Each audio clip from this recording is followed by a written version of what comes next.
বিসমিল্লাহির রহমানির রহিম। আসসালামু আলাইকুম ওয়া রাহমাতুল্লাহ। ভাই সাথীবৃন্দ, আমাদের আলোচ্য বিষয় দাওয়াতের মেহনতের গুরুত্ব সম্পর্কে।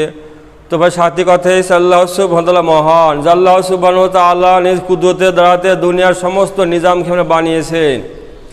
আসমান বানিয়েছে আল্লাহ, জমিন বানিয়েছে আল্লাহ, গাছপালা নদী নালা যা কিছু দেখছি এ সমস্ত কিছু বানানো আল্লাহ মালিক হয়েছে আল্লাহ। আর সে মহান আল্লাহ সুবহানাহু ওয়া তাআলা দুনিয়ার সমস্ত কিছু বানিয়েছে মানুষের জন্য, মানুষের উপকারের জন্য। আরে মানুষ আল্লাহ দুনিয়া পাঠিয়েছে সে মহান প্রভু আল্লাহ সুবহানাহু ওয়া তাআলার ইবাদতের জন্য। কিন্তু ভাই কথা হচ্ছে মানুষ দুনিয়াতে এসে সে উদ্দেশ্যকে ভুলে গিয়েছে, হ্যাঁ দুনিয়াতে মশগুল হয়ে গিয়েছে। তখন আল্লাহ সুবহানাহু ওয়া তাআলা কি যুগে যুগে নবীদেরকে পাঠিয়েছে। নবীরা বেগুনা মাসুম ছিল, নবীরা এসে মানুষের দাঁড়ে দাঁড়ে বারে বারে গিয়েছে আর মানুষকে আল্লাহর দিকে ডেকেছে, আল্লাহর সঙ্গে সম্পর্ক করে গড়ে দিয়েছে। এই ছিল ভাই নবীদের কাজ। এই দাওয়াতের কাজ একমাত্র নবীরা করত। কিন্তু আল্লাহ সুবহানাহু ওয়া তাআলা মুহাম্মদ মুস্তাফা সাল্লাল্লাহু আলাইহি সাল্লামকে পাঠানোর পরে কিয়ামত পর্যন্ত আনে আল্লাহ দুনিয়ার সমগ্র মানুষের যে মুক্তি যে দিশা আল কোরআন উহাতে পরিষ্কার জানিয়ে দিয়েছেন যে আর কোনো নবী আসবে না। কিয়ামত পর্যন্ত নবী এসে মুহাম্মদ মুস্তাফা সাল্লাল্লাহু আলাইহি সাল্লাম। তো ভাই নবী যেহেতু আর আসবে না, তাই এই যে নবী আলার কাজ, যে কাজ নবীরা করতো সেই কাজের দায়িত্ব এই উম্মতকে দিয়েছে। আর সাহাবারা এই কাজের দায়িত্বরা বুঝেছিলেন। আল্লাহ রাসূল সাল্লাল্লাহু আলাইহি সাল্লাম প্রত্যেকটা সাহাবাকে দায়ী বানিয়েছিলেন। প্রত্যেকে কি দিনের রাস্তাকে মিটিয়েছে, দিনে কাজ করেছে, মেহনত করেছে। এমন এমন সাহাবা আছে তাদের আমল নামাতে কোনো ইবাদত নাই খো, নামাজ রোজা হজ যাকাত এ সমস্ত কোনো আমল নাই খো, কিন্তু সে সাহাবা কেননা সেই সময় এই সমস্ত হুকুম মানে কি আসেনি খো। শুধু কি কালেমার দাওয়া যে যা কিছু আল্লাহ থেকে হয়, লা ইলাহা ইল্লাল্লাহ মুহাম্মাদুর রাসূলুল্লাহ, এই কালেমার দাওয়াতই দিয়েছে আল্লাহ রাসূল সাল্লাল্লাহু আলাইহি সাল্লাম 10 বছর মানে মক্কাতে। ইয়া আইয়ুহান নাস কুলু লা ইলাহা ইল্লাল্লাহ তুফলিহুন, হে বিশ্বের মানুষ তোমরা কালেমা পড়ে নাও কামিয়াবি হয়ে যাবে। এই দাওয়াতই ভাই দিয়েছে, ঈমানকে মানে বানিয়েছে, ঈমানকে মানে মজবুত মানে করেছে। আবার এমনও সাহাবা আছে যে ইসলাম মানে কবুল করেছে, সকালে দিন কবুল করেছে, হয়তো জিহাদে ডাকে এসছে, জিহাদের ময়দানে গিয়েছে, জোহরের আগে হয়তো কি শহীদ হয়ে গেছে, তো তার আমল নামাতে নামাজও মানে নাই, নামাজও হয়নি খো, রোজাও মানে নাই খো, কোনো আমলে নাই খো, কিন্তু কি সে মানে সাহাবা সারা রাস্তায় জীবন দিয়েছে। চিন্তা করেন। কিন্তু আজকে আমরা এই মেহনতটাকে বুঝতে পারলাম না, আমরা মেহনতকে আমরা বুঝতে পারলাম না। তবে আল্লাহ রসুল সাল্লাল্লাহু আলাইহি সাল্লামের জামানায় মুহাম্মদ মুস্তাফা সাল্লাল্লাহু আলাইহি সাল্লাম একটি জামাত আল্লাহ রাস্তায় পাঠাইছে। সেদিন জুমার দিন ছিল, সেদিন জুমার দিন সকালবেলাতে জামাত মানে পাঠিয়েছে। আব্দুল্লাহ ইবনে রাওহা রাদিয়াল্লাহু আনহু মানে সে জামাতের সঙ্গে মানে যাবে। তো সকল সাথীরা সকালে মানে বেরিয়ে গিয়েছে। আব্দুল্লাহ ইবনে রাওহা তিনি মনে মনে কি ভাবলেন যে এটা হয়তো জীবনের শেষ নামাজ, আল্লাহ রাস্তায় যাচ্ছি আর ফিরতেও পারি না ফিরতেও পারি, এটা হয়তো আমার জীবনের শেষ নামাজ। আর আজকে জুমার দিন, আর জুমার নামাজ পড়াবে কি মুহাম্মদ মুস্তাফা সাল্লাল্লাহু আলাইহি সাল্লাম। তো আমি এই আজকে জুমার নামাজটা মুহাম্মদ মুস্তাফা সাল্লাল্লাহু আলাইহি সাল্লামের পিছনে পড়ে নিই। তারপরে আমার ঘোড়া মানে তেজি আছে, আমি দ্রুত বেগে গিয়ে ওদের সাথ মানে ধরে নিব। এই নিয়াতে ভাই আব্দুল্লাহ ইবনে রাওহা রাদিয়াল্লাহু আনহু ওই জামাতের সঙ্গে সকালবেলা গেলেন না, তিনি থেকে গেলেন। আর সাথীরা সকালবেলাতে চলে গেল। তিনি জুমার নামাজ মানে পড়ছেন। আল্লাহ রাসূল সাল্লাল্লাহু আলাইহি সাল্লাম খুতবা দিতে গিয়ে দেখেছেন যে আব্দুল্লাহ ইবনে রাওহা জামাতে যায়নি, সে নামাজ পড়ছে। নামাজ শেষ করার পরে আল্লাহ রাসূল সাল্লাল্লাহু আলাইহি সাল্লাম ডাকলেন, আব্দুল্লাহ ইবনে রাওহা তুমি এদিকে এসো, কি ব্যাপার, তুমি সকালে মানে আল্লাহ রাস্তায় কেন মানে গেলে না, আল্লাহ রাস্তায় সকালে তুমি কেন মানে গেলে না? তো তিনি কি বলছে যে রাসূলুল্লাহ ইয়া হাবিবাল্লাহ, হ্যাঁ সংসারে কোনো মহব্বত, দুনিয়ার কোনো মহব্বত আমি আটকায়নি গো, আমি এই জন্য যাইনি গো, আমি এটা মনে করলাম যে আল্লাহ রাস্তায় যাবো, ফিরতেও পারি না ফিরতেও পারি, হয়তো এটা আমার জীবনের শেষ সফর হতে পারে। তাই আজকে পবিত্র জুমার দিন আর আপনি জুমার নামাজ মানে পড়াবেন, তাই আমি কি মনে মনে ভাবলাম যে আজকে এই জুমার নামাজটা আপনার পিছনে পড়ে নিই, তারপর আমি গিয়ে সাথীদের সাথ মানে ধরে নিব। আমি যাব না এমন না, সংসারের কাজ আটকে গেছি এমন না, কিন্তু আমার দিলের খেয়াল যে আজকে জুমার দিন আপনার পিছনে নামাজটা পড়ে নিই, তারপরে গিয়ে ওই দলের সাথে আমি ধরে নিব। আল্লাহ রাসূল সাল্লাল্লাহু আলাইহি সাল্লাম কি বললেন? আব্দুল্লাহ ইবনে রাওহা যারা সকালবেলা ইজ্জত বেড়ে গিয়েছে তুমি তাদের স্বাদ ধরতে মানে পারবে না, তুমি তাদের স্বাদ ধরতে পারবে না। যদি দুনিয়াতে যা আছে যা কিছু আছে সব যদি তুমি আল্লাহ রাস্তায় কি মানে দান করে দাও, মানে ব্যয় মানে করে দাও, তবুও যারা সকালে বেরিয়ে গিয়েছে তাদের সমতুল্য সওয়াব তুমি পাবে না। তারপর চিন্তা করেন আল্লাহ রাস্তায় বেরিয়ে যাওয়া মানে কত বড় মানে সওয়াবের কাজ, কত বড় নেকির কাজ। কিন্তু আজকে উম্মত এটা মানে বুঝতে মানে পারছে না, আল্লাহ রাস্তায় বের হতে হবে এই মানে অনুশোচনা মানে অন্তরে নাই এই ফিকির এই চিন্তা ভাবনায় অন্তরে নাই ভাবছি এবাদতে আমি সন্তুষ্ট হয়ে গেছি যে মুহাম্মদ মুস্তাফা সাল্লাল্লাহু আলাইহি সাল্লামের পিছনে নামাজ। তাহলে রাসূল কি বললেন যে তোমরা যদি দুনিয়া সব দান করে দাও তবুও যা সকালে গিয়েছে সেই পরিমাণ সওয়াব তুমি মানে পাবে না। অন্য রিওয়ায়াতে আছে কি যে যারা সকালে বেরিয়ে গিয়েছে তুমি তাদের থেকে 500 বছর পিছিয়ে গেলে। সুবহানাল্লাহ, চিন্তা করেন ভাই, দেশে সাহাবা কি 500 বছর কি মানে পিছিয়ে গেল, কি পিছিয়ে গেল 500 বছর জান্নাতে যার রাস্তা মানে গিয়ে সে পিছিয়ে গেল। ও সাহাবারা যা সকালে গিয়েছে এ 500 বছর আগে জান্নাতে পৌঁছে যাবে। এই সেবা দিনের মেহনত, কিছুক্ষণ সময় লাগানো, এতে কত বড় সওয়াব, এটা আমাদের ভাই বেনে মানে খেলবে না। দাওয়াতের মেহনত, দাওয়াতের যে আমল, এই আমলের সঙ্গে দুনিয়া অন্য কোনো আমলের তুলনা হইতে মানে পারে না, এ ধারা কাছেও আসবে না। কেননা এ আমল নবীর সঙ্গে সম্পর্ক যুক্ত, এ কাজ করতে গেলে নবী হওয়ার শর্ত ছিল, নবী সারা এ কাজ কেউ করতে মানে পেত না। কিন্তু আল্লাহ সুবহানাহু ওয়া তাআলা উম্মতকে খাসভাবে এই আমল দিয়েছে এই দেখে দামি মানে বানানোর জন্য, সেটা হচ্ছে দাওয়াতের মেহনত। কিন্তু আফসোস আজকে আমরা মেহনতটাকে বুঝতেই পারলাম না। আল্লাহ রাসূল সাল্লাল্লাহু আলাইহি সাল্লামের জামানায় একজন সাথী মানে মারা গিয়েছে, তার ইন্তেকাল হয়ে গিয়েছে, তো তার জানাজা হবে। আল্লাহ রাসূল সাল্লাল্লাহু আলাইহি সাল্লাম গিয়েছে জানাজা নামাজ মানে পড়াতে, আরও সমস্ত সাহাবারা আছে। তো ওমর ফারুক রাদিয়াল্লাহু আনহু তিনি কি বলছেন যে রাসূলুল্লাহ আপনি এই ব্যক্তি জানাজা নামাজ পড়াবেন না, পিছন থেকে কাপড় টেনে ধরেছে, আপনি এর জানাজা আমরা পড়াবেন না, কেননা এ ছিল একজন ফাসিক লোক, এ কোনো নেকির কাজ মানে করেনি এ কোনো নেকির কাজ এ মানে করেনি এই এলাকার কি ফাসিক ব্যক্তি, অতএব আপনি এ জানাজার নামাজ পড়াবেন না। এই কথা শোনার পরে মুহাম্মদ মুস্তাফা সাল্লাল্লাহু আলাইহি সাল্লাম সমস্ত সাহাবাদেরকে লক্ষ্য করে বললেন যে তোমরা কি কেউ দেখেছো এই ব্যক্তি কোনো নেকির কাজ, যে ব্যক্তি মারা গিয়েছে আজকে এই ব্যক্তি কোনো নেকির কাজ তোমরা কেউ দেখেছো? তো সবাই মানে কি চুপ আছে, কেউ কিছু বলছে না। তো এমতো অবস্থায় একজন সাহাবা একজন সাথী কি বলছে যে রাসূলুল্লাহ ওই ব্যক্তির একটা নেকির কাজ আমি দেখেছি। সেটা কি যে একটা জামাত এসেছিল আল্লাহর রাস্তায় গিয়েছিল, তো সে জামাতটা মানে বাড়ি ফিরছিল, রাত্রে কি মানে রাত্রি হয়ে গিয়েছিল, রাত্রি হয়ে যাওয়ার কারণে একটা মাঠে ওরা কি তাঁবু মানে ফেলেছিল, তারা ক্লান্ত ছিল, তারা রাত্রে তাঁবু করে ওই তাঁবুতে ছিল। আর আমি দেখেছি এই ব্যক্তি বলেছিল যে আপনারা নিশ্চিন্তে মানে শুয়ে যান, আপনারা ঘুমিয়ে যান, আমি আপনাদের এই তাঁবুকে মানে পাহারা দিচ্ছি, আমি আজকে এই মানে তাঁবু মানে পাহারা দেবো, আপনারা নিশ্চিন্তে ঘুমিয়ে যান, আপনারা ক্লান্ত আছেন, আপনারা সফর করে আসছেন, আপনারা ঘুমিয়ে যান, আমি মানে পাহারা দিব। তো আমি দেখেছি রাসূলুল্লাহ এই সাহাবা একটা জামাতকে এক রাত্রি পাহারা দিয়েছিল। তো এই কথা শোনার পরে মুহাম্মদ মুস্তাফা সাল্লাল্লাহু আলাইহি সাল্লাম তিনি ওই ব্যক্তি জানাজা নামাজ মানে পড়ালেন এবং কবরে মাটি দিলেন। দেওয়ার পরে কি বলছেন যে ওই কবর পাশে লক্ষ্য করে বলছেন যে তোমার সাথীরা মনে করে কি তুমি জাহান্নামী, আর আমি মুহাম্মদ মুস্তাফা সাল্লাল্লাহু আলাইহি সাল্লাম সাক্ষ্য দিছি তুমি জান্নাতি। সুবহানাল্লাহ, কি বলছে যে তোমার সাথীরা তো মনে করছে কি এর কোনো নেকির কাজ নাই, আমার নামাজ পড়াতে কি মানা করছে যে নামাজ আপনি পড়াবেন না, বলছে কি না? তার মানে কি ধারণা কি এ মানে জাহান্নামে যাবে এরকম আমাদের ধারণা? আল্লাহ রাসূল সাল্লাল্লাহু আলাইহি সাল্লাম কি বলছেন যে তোমার সাথীদের ধারণা কি তুমি জাহান্নামী, আর আমি মুহাম্মদ মুস্তাফা সাল্লাল্লাহু আলাইহি সাল্লাম সাক্ষ্য দিচ্ছি তুমি জান্নাতি, তুমি জান্নাতি। চিন্তা করেন তাহলে তার আমল কি ছিল যে একটা রাত্রি জামাতকে পাহারা দিয়েছিল। তো ভাই এখানে বোঝার বিষয় আছে যে একটা রাত্রি জামাতকে পাহারা দেওয়ার কারণে যদি তার এই মর্যাদা হয়, তাহলে যারা আমরা জামাতে মানে বেরিয়ে যায়, জামাতে মানে ছিল, তাদের সম্মান কত হবে ভাবেন? যারা জামাতে মানে কি বেরিয়ে গিয়েছে এদের সম্মান কত হতে পারে? কিন্তু আজকে আমাদের ভাই বুঝে আসে না যেটা কত সম্মানীয় ব্যক্তি, তাই না?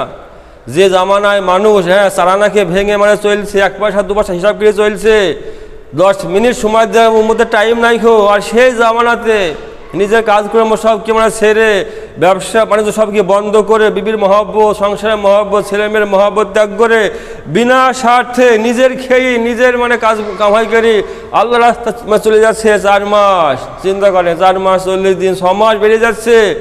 গিয়ে কী হচ্ছে, মানুষকে ডাকছে ভাই মসজিদে আসি, ভাই মসজিদের সঙ্গে জুড়ে যায়। দুনিয়ার মধ্যে সবচেয়ে উত্তম জায়গা আল্লাহর ঘর মসজিদ। এই মসজিদে ভাই কি আসার জন্য আহ্বান করছে, বলছে দাঁড়া যেছে নিজের খেয়ে বিনা মানে স্বার্থে। তো এই হিসেবে কি খাস নবী আল্লাহ মেহনত মোহাম্মদ মুস্তাফা সাল্লাল্লাহু আলাইহি সাল্লাম এবং সাহাবায়ে কেরাম এই মেহনতি করেছেন বিনা স্বার্থে, হ্যাঁ বিনা গরজে। মানুষের দাঁড়ায় দাঁড়ায় কি বারে বারে গিয়েছে, মানুষকে বলেছে, মানে বুঝিয়েছে। উদ্দেশ্য কি যে মানুষকে জাহান্নাম থেকে বাঁচাইতে হবে। মানুষ দুনিয়াতে মশগুল হয়ে গিয়েছে, দিন থেকে দূরে। এই সমস্ত মানুষ কেমন কি দিনের সঙ্গে জুড়ে যাবে, আখিরাতে মহা বিপদ জাহান্নাম, সে জাহান্নাম থেকে কেমন করে বাঁচবে, এই চিন্তা ফিকির নিয়ে কি সবসময় কি মানুষের দাঁড়িয়ে দাঁড়িয়ে বারে বারে গিয়েছেন বা মেহনত করেছেন। সংসারের কাজ খেয়ে কাজ মানে করেনি খো, সংসারের অভাবের দিকে খেয়াল মানে করেনি খো, না খেয়ে থেকে সে পেটে পাথর বেঁধেছে, তবুও এই দিনের জিম্মাদারি ভাই পুরা করে গিয়েছে, যার ফলে আজকে সারা বিশ্বে দিন মানে পৌঁছে গিয়েছে। কিন্তু আফসোস আজকে আমরা কি সংসারের কাজ খেয়ে কাজ মনে করেছি, কিন্তু আমরা এই মেহনতটাকে আমরা বুঝতে শিখিনি খো। আজকে আমাদের বুঝে আসেনি খো দিনে মেহনত কত দামিতা। আমাদের দুনিয়া বুঝে এসছে, দুনিয়ার মেহনতের জন্য আমরা কি সময় লাগাচ্ছে, হ্যাঁ দুনিয়ার জন্য সময় লাগাচ্ছে। কেরালা, চেন্নাই, দুবাই, সৌদি গিয়ে সময় লাগাচ্ছে, 1 বছর থাকছে, 2 বছর থাকছে। আরে সৌদি গিয়ে 4 বছর থাকছে, সৌদি গিয়ে 4 বছর থেকে আসছে। কিসের জন্য? এই ক্ষণস্থায়ী দুনিয়ার জন্য, যার কোনো গ্যারান্টি নাই। আল্লাহ রাসূল সাল্লাল্লাহু আলাইহি সাল্লাম কি বলেছেন, যে দুনিয়ার দাম যদি একটা মশার ডানা বরাবর থাকতো, তো আল্লাহ সুবহানাহু ওয়া তাআলা দুনিয়ার কোনো বেঈমান কাফিরকে 1 ঢোক পানি পান করতো না। এইভাবে বেদামি দুনিয়া, এই দুনিয়ার জন্য মানুষ ছুটছে কেরালা, সৌদি, চেন্নাই, দুবাই, এত মানে সময় লাগাচ্ছে। আর যদি বলা হয়েছে ভাই যে আখিরাতকে বানাতে হবে, দিন শিখতে হবে, এই জিম্মাদারি পুরা করতে হবে, জন্য আল্লাহর কাছে বের হইতে হবে, এই দুনিয়ার মহব্বত দিল থেকে বের করতে হবে। কিন্তু আমরা কি বলছি, 4 মাস বাড়তে বসতে হবে না, তাই বলছে। আরে দুনিয়ার ব্যাপারে কি ছুটছে মানে সৌদিতে, যার কোনো গ্যারান্টি না, 60 বছরের দুনিয়া, এর জন্য কি সৌদিতে যে থাকতে হবে 4 বছর। আর চিরস্থায়ী জিন্দগি আখিরাত জান্নাত তাকে মানে বানানোর জন্য, সেখানে কি সফল হওয়ার জন্য যদি বলা হয়েছে 4 মাস চলেন যা যেতে হবে, দিন শিখতে হবে, বুঝতে হবে। সাহাবা থেকে পুরো জিন্দগি লাগিয়েছে, আমাদের কমসে কম 4 মাস লাগাইতে হবে। তো কি বলছে, বাবা কি বলছে 4 মাস, চিন্তা করেন কি বড় কি বলছে 4 মাস। আর সৌদি যদি বলা হয় যে 4 বছর জন্য, তো কি বলছে ও 4 বছর ও দেখতে দেখতে কেটে যাবে। সব কি বলছে, এ মানে দুনিয়া বুঝে এসছে, এই জন্যে দিন আমাদের বুঝে আসেনি খুব। আমাদের এলাকার প্রত্যেকটা মানুষের একই হাল, দুনিয়া প্রত্যেকের বুঝে এসছে, দুনিয়ার জন্য গেলে কোনো অসুবিধা না, কেউ কথা মানে দেবে না খো। আর দিনের জন্য গেলে কি বলবে, বাড়িতে বসতি হবে না খো, বাড়িতে বসতি ধর্মকর্ম হবে না খো, বিবির হক আছে, বাপের হক আছে, সমস্ত হক মানে দেখাবে, হক মানে পেশ করবে। কিন্তু ওই ব্যক্তি যদি যায় মানে সৌদিতে যায় 4 বছরের জন্য, তখন হক মানে কোথায় থাকবে, তখন কোনো মানে সমস্যা নাই। এ ভাই মূল সমস্যা জানেন তো, ইমানের ঘাটতি মানে দুর্বলতা। আমাদের আখিরাতের প্রতি একই নাই, দুনিয়ার প্রতি কি একই আছে, দুনিয়ার লাভ চোখে দেখতে পাচ্ছে, তো কি আছে এই দুনিয়ার লাভের একিন দিলে আছে, দুনিয়ার জন্য সময় লাগাতে কোনো বাধা বিপত্তি নাই, কেউ মানে মানা করবে না গো। মনে করেন ভাই যে হয়তো আগামী 1 সপ্তাহ পরে হয়তো আমার বোনের বিয়ে, মনে করেন উদাহরণ দিচ্ছি, তো আমার বোনের মানে বিয়ে আগামী মানে সপ্তাহে। তো যদি আমি এলাকার 100টা লোককে গিয়ে মানে বলি বা 1000 লোককে গিয়ে বলি যে ভাই যে আগামী সপ্তাহে আমার বোনের বিয়ে, আমি বাড়ি মানে বড় ছেলেই, তো কথা হচ্ছে কি যে আমি জামাতে যাবো বলে নাম মানে লিখিয়েছিলাম, জামাতে যাব, তো সে জামাত মানে তৈরি হয়ে গিয়েছে, আগামী কালকে জামাতে বেরাতে হবে। তো আমি এই সময় কি করব, তখন কি বলবো আমাকে, তোর মাথা খারাপ নাকি, তুই কি পাগল হয়ে গেছিস, কে জামাতে মানে পড়ে গেলে হবে না গো। দেখো দিন আগামী সপ্তাহে তার বোনের বিয়ে, আর বলে ও যাবে জামাতে মানে 4 মাস, চিন্তা করো, কেন জামাতে পড়ে গেলে হবে না গো, এখন মানে যেতে হবে। আগামীকাল মানে আগামী সপ্তাহে তো বোনের বিয়ে বলছি, আর তুই বাড়ি মানে বড় ছেলে, তুই না তাহলে কী হবে, তাই সম্ভব?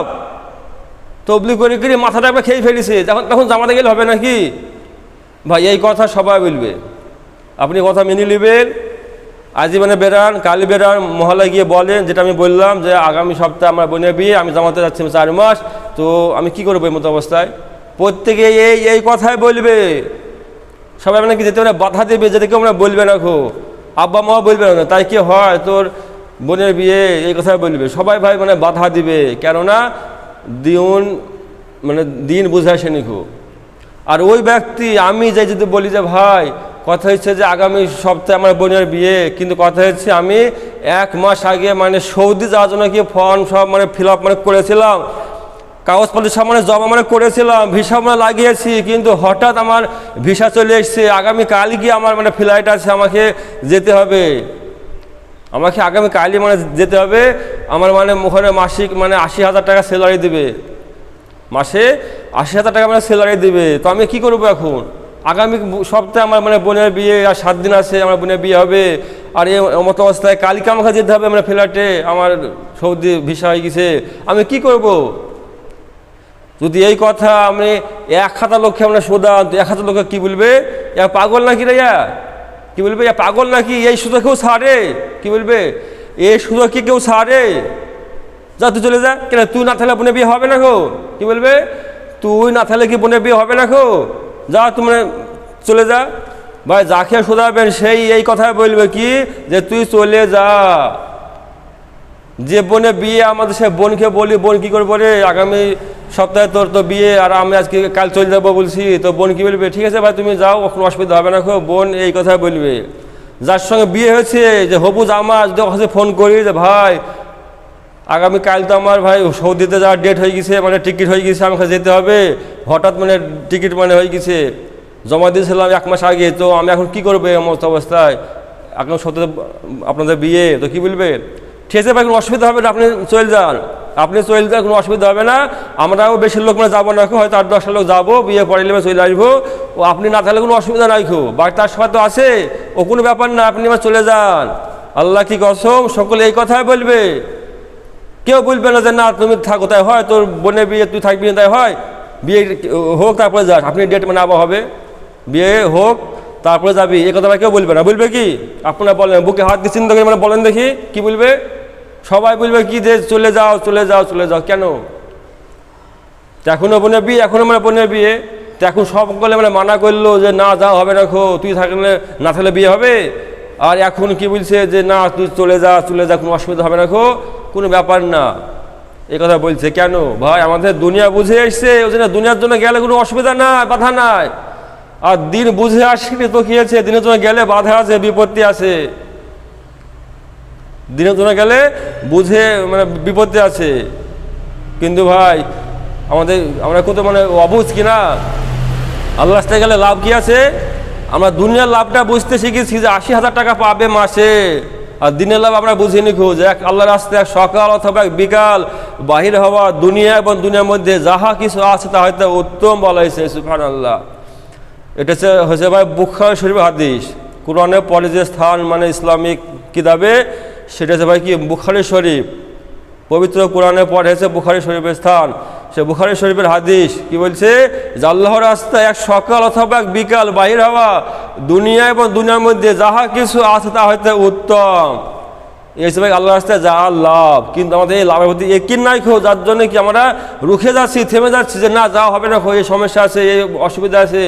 আর সেই একই সমস্যা কিন্তু কি দুনিয়ার কোনো ডাকা আসলে এখন কি বলছে? যাও যাও আমরা চলে যাও, কোনো অসুবিধা হবে না। কেন ভাই? আমাদের দুনিয়া বুঝে এসছে, এই জন্য দুনিয়াকে আমরা সামনে রেখেছি, আর আমরা আখিরাতকে পিছনে রেখেছি, এর জন্য, অন্য কোনো কারণ নাই ভাই। ওই ভাই বিষয়তে একই, সাহাবাদের বুঝে এসেছিল দিন, ওই জন্য কি সাহাবারা দিনের জন্য কি সময় লাগিয়েছে, দিনের জন্য বেরিয়ে গিয়েছে, গলা কাটিয়ে দিয়েছে। আর আজকে আমাদের দুনিয়া বুঝে এসছে, তো কি দুনিয়ার জন্য সময় লাগাচ্ছে? আসছে না, সাহাবাদের লাশ এসছে জিহাদে মানে ময়দান থেকে, দিনের জন্য দিনের খাতিরে কেনা বেরিয়ে গেছে। হ্যাঁ, ওদের লাশ এসছে জিহাদের ময়দান থেকে, লাশ এসছে উহুদের ময়দান থেকে, লাশ এসছে তবুকের, হ্যাঁ, ও সমস্ত কাদেসিয়া যুদ্ধে গিয়ে সাহাবাদের লাশ এসছে। আর এই জামানের মানুষের লাশ আসছে না, ও সৌদি গিয়ে সৌদি থেকে লাশ আসে না, যে ভাড়ায় থেকে পড়ে গিয়েছিল, আসছে কি না, দেওয়াল ভেঙে পড়ে গেছিল, যাতে গিয়ে অ্যাক্সিডেন্ট হয়েছিল, লাশ আসছে কিনা বাইরে থেকে কাজ করতে করতে আসছে। ভাই আমাদের লাশ আসছে, উদ্দেশ্য কি? আমাদের উদ্দেশ্য থেকে দুনিয়া দুনিয়া কামাতে গিয়ে কি দুনিয়ার জন্য গিয়ে ওখান থেকে লাশ হয়ে ফিরছে। আর সাহাবারা গিয়েছে কেন? দিনের জন্য, আখিরাতের জন্য। তারা কি শহীদ হয়ে মানে বাড়িতে ফিরেছে, বা ওখানে মানে সমাধি হয়ে গেছে। এই ছিল ভাই সাহাবা কিরামদের জিন্দগি। আমাদের জিন্দগি ভাই পুরো দুনিয়ামুখী। ওই জন্য ভাই এই কি জিন্দগি ভাই তৈরি করতে হবে, দুনিয়াটা কাটিয়ে দেওয়ার জন্য নয়। আল্লাহ দুনিয়াতে পাঠিয়েছে আখিরাতকে বানানোর জন্য, যে ভাই আখিরাতকে বানাতে হবে। আর এই জন্য ভাই আল্লাহ রাস্তায় যেতেই হবে। আল্লাহ রাস্তায় না গেলে ভাই দিন বুঝে আসবে না খো। আমি যে কী করছি, আমার কি করার ছিল, এবার কিছু বুঝে আসবে না খো। ভাই মানুষের চোখ খুলবে দুই জায়গায়। আমি তো ভুলের মধ্যে আসছি, আমি ঠিক নাই খো। এই মানুষের চোখ খুলবে ভাই দুই জায়গায়। এক তো চোখ খুলবে কখন? যখন মানুষ কি জানমাল সময় নিয়ে আল্লাহ রাস্তায় 4 মাস বেরিয়ে যাবে, তো কী হবে? দিন শিক্ষার জন্য এই মানুষের ভাই ভুল ভাঙবে, আর বুঝে আসবে। তো আল্লাহ রাস্তায় গিয়ে ভুল ভাঙলে ভাই কি ভুল শুধরানোর টাইম আছে, সে ভুল খেয়ে শুধরাতে পারবে। কিন্তু আর একটা জায়গায় ভুল ভাঙবে, সেটা ভাই কবরে, মৃত্যুর পর কবরে থুয়ে আসবে। প্রত্যেকে কি ভুল ভেঙে যাবে যে আমি কী করেছি দুনিয়াতে, জিন্দেগিটা কী করলাম। হাই হাই, এই 60 বছরের দুনিয়া, এই 60 বছরের মায়ের দুনিয়ায় পড়ে আমি কিছুই করতে পারিনি। ইমান আমল সব দুনিয়া রেখে আসলাম। আমার ব্যবসা, আমার বাণিজ্য, আমার গাড়ি বাড়ি সব থাকলো, কেউই আমি আনতে পারলাম না। হাই হাই, আমি কি ভুলি না করলাম। আফসোস করবি আর কি বলবি, আল্লাহ আর একবার দুনিয়া পাঠিয়ে দাও, এবার গিয়ে আমি সব সময় তোমার দিনের রাস্তায় মানে পড়ে থাকবো, মেহনত করবো, সবসময় কি মসজিদে মানে পড়ে থাকবো। আল্লাহ তোমার একবার সুযোগ দাও, কিন্তু ভাই সুযোগ দেবে না খুব। একবারের সুযোগ কিনা, একবারের সুযোগ, অনলি ফর অন টাইম। একবারই ভাই সুযোগ, দ্বিতীয়বার কোনো মৌকা মিলবে না খো, দ্বিতীয় কোনো সুযোগ আসবে না, নো চান্স। ওই জন্য ভাই এই সময়টা খুব মূল্যবান, সময়কে ভাই গণ্যমত মনে করি, ইমানকে ভাই বানিয়ে নিই, ইমান ভাই শিখিয়ে নিই। 4টি মাস এমন ভাই কিছুই না, একবার লাগিয়ে দেখি জিন্দগি ইনশাআল্লাহ তৈরি হয়ে যাবে ভাই। এই যে কথাগুলো বলছি এখন তো বুঝতে পারছেন না। হ্যাঁ, অবশ্যই আপনাদের আফসোস আসবে যে কেন যায়নি, আফসোস করতে হবে। হ্যাঁ, গেলে বুঝে আসবে ভাই, না গেলে ভাই বলে বোঝানো যাবে না। আল্লাহ রাস্তায় না গেলে বলে বোঝানো যাবে না। যারা গিয়েছে তারা কি বুঝছে? ওলামা একরাম গিয়েছে, ওরা সময় লাগাচ্ছে, ওরা সাল লাগাচ্ছে, হ্যাঁ, দ্বিতীয় সাল তৃতীয় সাল মানে লাগাচ্ছে। না গেলে ভাই বুঝে আসবে না। ওই জন্য গিয়ে ভাই বুঝে দেখি, কমসে কম 3 দিন একবার গিয়ে দেখি না এর মধ্যে কী আছে, কত সময় কত জায়গায় দিয়েছে কিনা। খেলার মাঠে বলেন, হ্যাঁ, ও কাদের জন্য বাইরে গিয়েছি, কত সময় লাগিয়েছি। এবার নিজের জিন্দগি বানানোর জন্য কমসে কম আল্লাহ রাস্তায় একবার সময় লাগিয়ে দেখি না এর মধ্যে কী আছে, এটা কি বলতে চাইছে। হ্যাঁ, একবার গিয়ে দেখি না ভাই, দেখবেন ইনশাআল্লাহ ভাই। আল্লাহ সুবহানাহু ওয়া তাআলা আমাদের প্রত্যেকে ভাই দিনের সহে বুঝ দান করুক, আমাদের প্রত্যেক আল্লাহ ভাই মানে কবুল করুক। আখিরাতকে সম্মুখে রেখে, আখিরাতকে বানিয়ে আল্লাহ সন্তুষ্ট নিয়ে আল্লাহর কাছে আমাদেরকে আল্লাহ যা তৌফিক দান করুক। আল্লাহুম্মা আমিন, আল্লাহুম্মা আমিন। ও আখিরি দাওয়ানা আলহামদুলিল্লাহি রাব্বিল আলামিন।